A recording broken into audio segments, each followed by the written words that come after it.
இலங்கைக்கு 2 லட்சம் ரூபா கல்விக்காக கொடுப்பேன். ஆர்டர் எடுத்தாச்சு. 4 கிலோமீட்டரில் முதலாவது டெலிவரி. காலுக்காங்கடக்கு ஆர்டர் பாருங்க. மெக்டோனல்ஸில் சிக்கன் ரேப் வாங்கினா சரியா வந்து பசிக்க விளைக்கிட்டு, அதுவும் கொம்போவாக தான் வாங்கினான்னு சொன்னால் தனியாக வாங்குறத விட கொம்போவாக வாங்கினா லாபம். நீங்களும் காசு அனுப்ப போறீங்கன்னு சொன்னால் இன்றைக்கெல்லாம் 225 ரூபா போகுது. வேறு இடங்களில் அனுப்புறேன்னு சொன்னால் 223 தான். ஊபர் ஒன் பண்ணோடனே ஊபர் வடிவாக வர வச்சிருக்கு. இன்றைக்கு 10 ஆர்டர், ஆனால் 5 கிலோமீட்டராம் $16 தான்.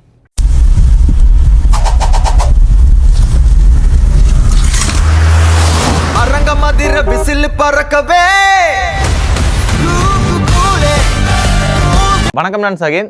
100 days சேலஞ்சில் நிற்கிறோம். இன்றைக்கு டே 2. ஹார்ட் ஒர்க் பண்ணுறோம், முன்னுக்கு வரோம். இப்போ நேரம் சரியாக வந்து பார்த்தீங்கன்னு சொன்னால் 10:45 ஆகிட்டுது. வெளியில் வேறு 10:45 ஆகிட்டு. இப்போ நாங்கள் போகிறோம்னு சொன்னால் திருப்பியும் ஸ்காப்ரோக்கு தான் போகிறோம். என்ன சொன்னால் இன்றைக்கும் ஒரு வீடியோ எடுக்கணும். ஸோ ஸ்காப்ரோக்கு போகிறோம்.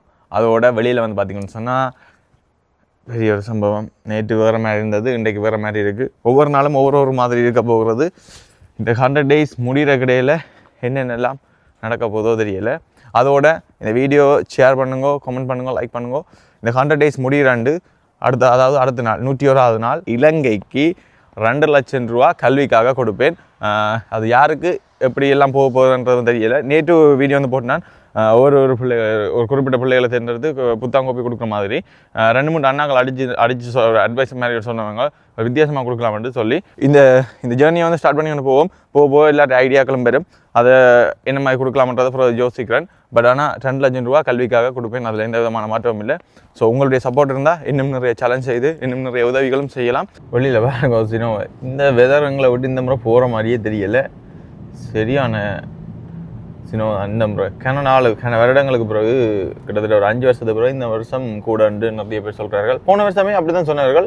அதோட இந்த வருஷம் போன வருஷம் நாங்கள் இருந்தாங்க சின்ன ஓட்டைக்கு. அதோட அப்படிக்கு இந்த வருஷம் பாட்டுக்கு புள்ளியாக இருக்குது. ஸ்காப்ரோ போகிறதுல ஒரு சின்ன ஒரு மாற்றம் என்னென்னு சொன்னால் 3 மணிக்கு தான் எங்களுக்கு அப்பாயின்மெண்ட். அப்போ இப்போ போய் அங்கே நிற்கிறது வந்து வேஸ்ட். ஸோ அதால் வந்து இப்போ ஊபர் ஒன் பண்ணான்னு ஊபர் அடிச்சிட்டுது. ஊபர் ஒன் பண்ணோடனே ஊபர் வடிவாக வர வச்சிருக்கு. இன்றைக்கி 10 ஆர்டர், ஆனால் 5 கிலோமீட்டராம் $16 தான்.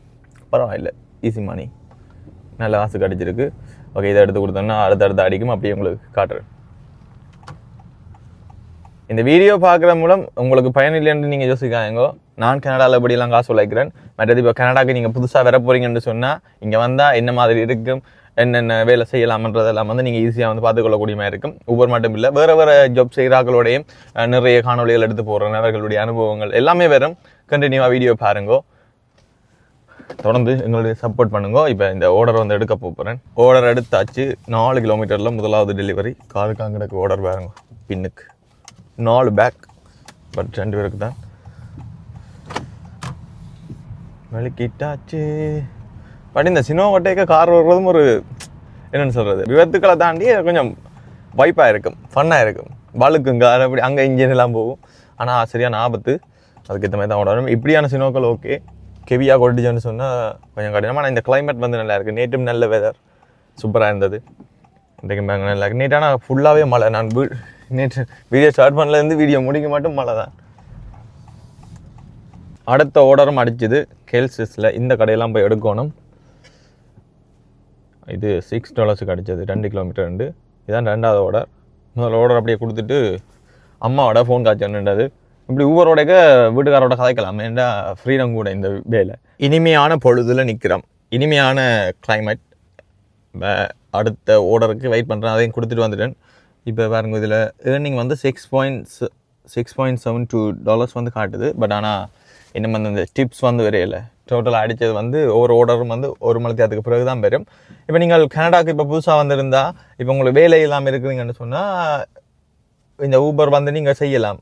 ஆனால் இதை வந்து நீங்கள் ஃபுல் டைமாக செய்யக்க வந்து இதே ஃபுல் டைமாக நீங்கள் 100% ரோட்லேருந்து ஓடுவீங்களேன்னு சொன்னால் நீங்கள் மணி மேக் பண்ணலாம். நிறைய பேர் அப்படி மணி மேக் பண்ணினோம். ஆனால் இதுவே இப்போ சில பேர்ட்ட மைண்ட் செட், இப்போ நான் இது ஓடிக்கொண்டு இப்போ யாரோ ஒரு ஆள் கால் பண்ணால் போடுவேன். ஸோ அப்படியான ஆக்களுக்கு இது சரி வராது. கொஞ்சம் ஹார்ட் ஒர்க் பண்ணணும் யோசிச்சு இதை செய்கிற ஆக்களுக்கு ஊபர்லேயும் நிறைய பேர் மணி மேக் பண்ணினோம். ஊபர், டோடாஷ், ஸ்கிப், அதை தாண்டி அந்த இன்ஸ்டாகார்ட்னு சொல்லுவார்கள்.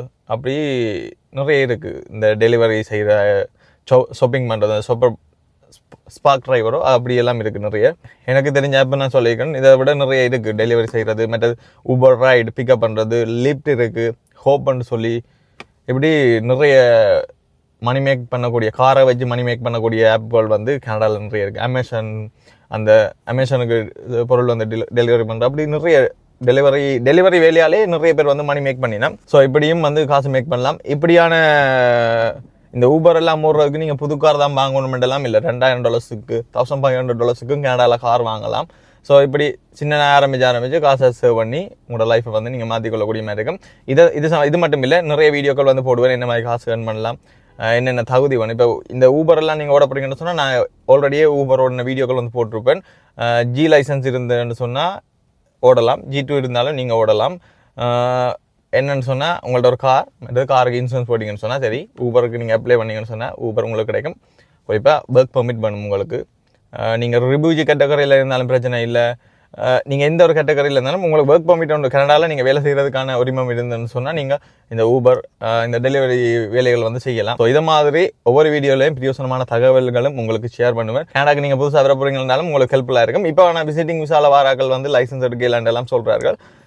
அதெல்லாம் வந்து ஆராய்ச்சி உங்களுக்கு வீடியோவில் அப்டேட் பண்ணுறேன். ஸோ மறக்காமல் எங்களுக்கு கமெண்ட் பண்ணுங்கள், என்னென்ன மாதிரியான வீடியோக்கு நீங்கள் எதிர்பார்க்குறீங்க, என்னென்ன ஸ்டைலில் போகணும் எல்லாத்தையும் வந்து எனக்கு கமெண்ட் பண்ணுங்க. மறக்காமல் லைக் பண்ணி உங்களோட ஃப்ரெண்ட்ஸ் அண்ட் ஃபேமிலிக்கும் ஷேர் பண்ணுங்க. அப்போ என்றால் தான் நிறைய பேருக்கு இந்த வீடியோ போய் ஷேர் ஆகும். மற்றது நான் வீடியோ ஆரம்பத்திலே வந்து சொல்லியிருப்பேன், கல்விக்காக $2,00,000 இலங்கைக்கு அனுப்புவேன். என்ன மாதிரி கொடுக்குறேன்றதை வந்து டிஸ்கஸ் பண்ணுறேன். நேற்று ஒரு மாதிரி சொன்னான், ஆனால் $2,00,000 ஷூராக வந்து கல்விக்காக கொடுப்பேன். அதில் எந்த விதமான மாற்றமும் இல்லை. 101வது நாள் இது உங்களுக்கு நான் வீடியோவில் காட்டுறேன், வெயிட் பண்ணி பாருங்க. இப்போ $3 அடிக்குது, இது வேண்டாம் எனக்கு. இப்போ நல்ல ஒரு ஆர்டர் ஒன்று அடிச்சிருக்கு. ஆனால் ஆர்டரும் போயிட்டு எடுத்துகிட்டு வந்துட்டேன். அதோட மெக்டோனல்ஸில் சிக்கன் ராப் வாங்கினான். சரியாக வந்து பசிக்க விளைக்கிட்டு, அதுவும் கொம்போவாக தான் வாங்கினான்னு சொன்னால் தனியாக வாங்குறத விட கொம்போவாக வாங்கினா லாபம். ஜூஸும் வரும், ட்ரிங்க்ஸ் வரும், மற்றது ப்ரைஸ் வரும். சரியாக வந்து பசிக்குது. இதான் வந்து இப்போ முதலாவது காலை சாப்பாடே இப்போ சாப்பிட போகிறேன். சரியா பசி, இதை சாப்பிட்டா கொஞ்சம் லேட்டாக அப்புறம் சாப்பிட்லாம். இந்த மாதிரி தான் நான் வேலும் பசியில் அனுப்பினேன். ஆர்டர் எடுத்தாக கொண்டே கொடுப்போம். இப்போ நான் வந்து இன்னும் ஒரு ஆர்டர் ஒன்று கொடுக்க போய் கொண்டிருக்கிறேன். இந்த ஆர்டரை கொடுத்தா பிறகு ஊபரை வந்து ஆஃப் பண்ண போகிறேன். ஊபரை ஆஃப் பண்ணிவிட்டு ஸ்காப்ரோவுக்கு போகணும். ஏன்னா 3 மணிக்கு தான் அப்பாயின்மெண்ட் வச்சது. ஸோ அப்போ இப்போ 2 மணி ஆகிட்டுது. இங்கே இருந்தாங்க ஓகேயா இருக்கும். போயிட்டு 2 கிளைண்ட் இன்றைக்கி மீட் பண்ணணும். முதல்ல ஒரு வீடியோ, அப்புறம் அடுத்த வீடியோ அப்படியே கட்டமாக வரும். இந்த டே கொஞ்சம் வித்தியாசமாக தான் போகுது. பட் பரவாயில்ல, டக்குன்னு காசு கொஞ்சம் ஏர்ன் பண்ணிட்டேன். இது என் கொடுத்தா அப்புறம் சொல்கிறேன் எவ்வளோ ஏர்ன் பண்ணியிருக்கேன்றதை.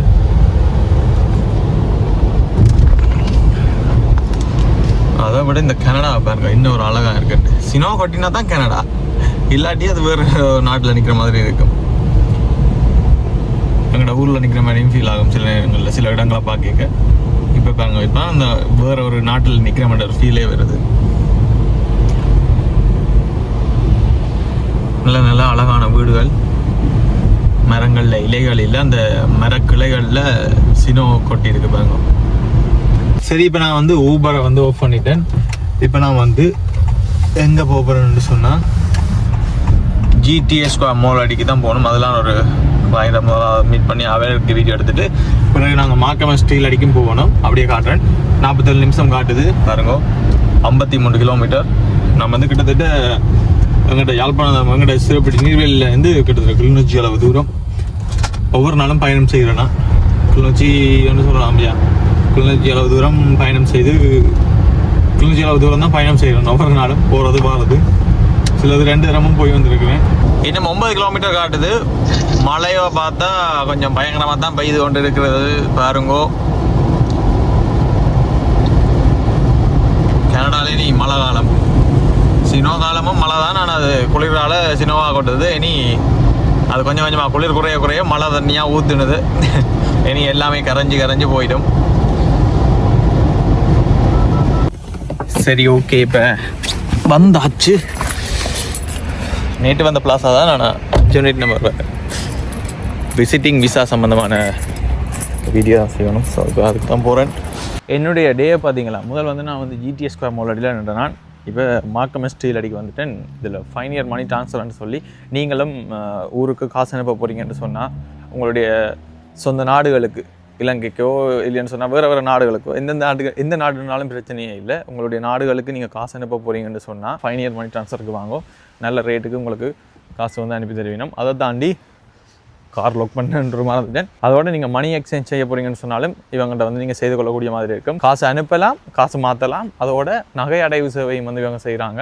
ஸோ எல்லா சேவையும் வந்து இந்த ஃபைனியர் மணி ட்ரான்ஸ்ஃபரில் செய்து கொள்ளக்கூடிய மாதிரி இருக்கும். அப்படியே தாண்டி நான் போகிறேன். ஆல்ரெடி தனி ஒரு வீடியோவாக போட்டேன்.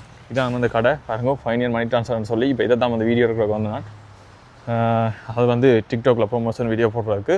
ஸோ இப்படி ப்ரொமோஷன் வீடியோ வந்து கனடாவில் செய்து கொண்டிருக்கிறோம். உங்களுடைய வியாபாரங்களை எங்கள் மூலம் வளர்க்கணும்னு சொன்னால் எங்களை கண்டெக்ட் பண்ணலாம். இப்போ பாருங்க, இது இப்போ கனடாக்குன்ற இப்போ புதுசாக வந்துருப்பீங்க, எங்கே காசு என்ன ஃப்ரெண்டு உங்களுக்கு தெரியலைன்னு சொன்னால் இந்த நம்பருக்கு கண்டெக்ட் பண்ணுங்க.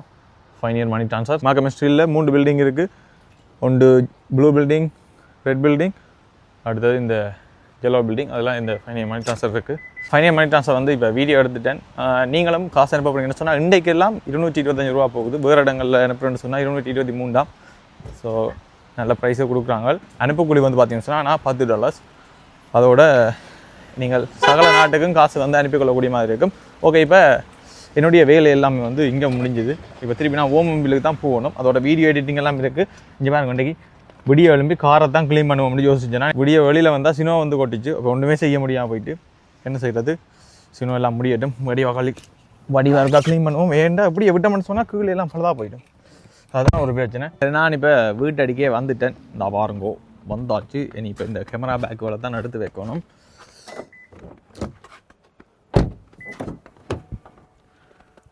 $100 days challenge. Yeah. Hi, subscribe yes. Okay, இப்போ எடிட்டிங் வேலை இருக்கு. எடிட் பண்ண கீழே போகிறோமா? 6 7 திருப்பி நான் ஊபர் ஓடுறதுக்கு வந்துட்டேன். இப்போ நேரம் 6:15. கொஞ்சம் நேரம் ஓடிட்டு இந்த டே இன் லைஃப் வந்து டிக்டாக்ல அப்டேட் பண்ணுறேன் நான். ஸோ அப்படி போய் சேவ் பண்ணிட்டு இப்போ என்னென்னு சொன்னால் எனக்கு இன்றைக்கி வித்தியாசமான ஆர்டர் ஒன்று அடிச்சிருக்கு. இன்றைக்கி வோல்மார்ட்டில் அடிச்சிருக்கு. இது அடிக்கிறதா நான் இன்றைக்கி 3 ஆர்டர் எடுத்து விட்டுட்டேன். நான் வோல்மார்ட்ன்றதை பார்க்காம எடுத்துட்டேன். வோல்மார்ட்டில் என்னென்னு சொன்னால் ஷாப்பிங் இதில் போயிட்டு இதில் நம்பர் இருக்குது பாருங்க. இதில் ஒரு நம்பரில் நின்றுட்டு இதில் செக்இன் பண்ணால் அவங்களே எங்களுக்கு வந்து காருக்கு அந்த பொருட்களை வந்து ஏற்றி விடுவாங்க. பட் ஈஸி தான். 3 ஆர்டர் கவனிக்கல. நான் ரெண்டு வீடியோ எடுத்து அதில் கவனிக்கல போட்டாக்கு. It's okay. பாருங்க, ஒரு ஆள் வாரேன் என்னுடைய உதவியில் அவங்களே இங்கே நிற்கிது. என்னடா மாற என்ன செய்ய பண்ண சொன்னால் முழு ஆர்டரையும் கேன்சல் பண்ண போகிறேன்னு சொன்னால் அந்த வண்டியில் வந்து முழுதும் கொண்டு போகணும். ஒரு இது வந்து அப்பார்ட்மெண்ட்டுக்கு போகுது. ஸோ இது நோ ஒர்த். Yes, cancel. அடுத்தது ரிப்போர்ட் இஷ்யூ. நேரம் செல்லுமெண்ட் போட்டு தான் கேன்சல் பண்ணுறேன். கேன்சலிங் ரேட் பெற போகுது. But it's okay. அவ்வளோத்தையும் கொண்டு போயிடாது. அவ்வளோத்துக்கு இந்த காசு பற்றில்லை அடித்தோட. ஓகே, நாங்கள் போவோம்.